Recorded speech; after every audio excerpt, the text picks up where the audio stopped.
Guys, look at this. Aurora Borealis, or Northern Lights. Made by nature. Made by God. Sobrang ganda.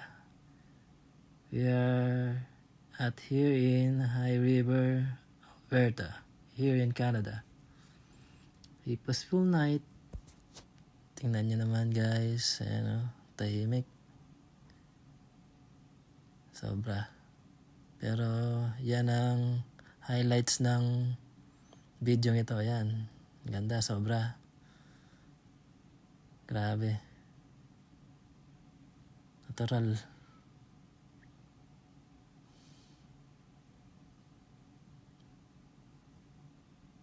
Yan, galing sa kalangitan yan. Ayan, oh. Hanggang sa taas.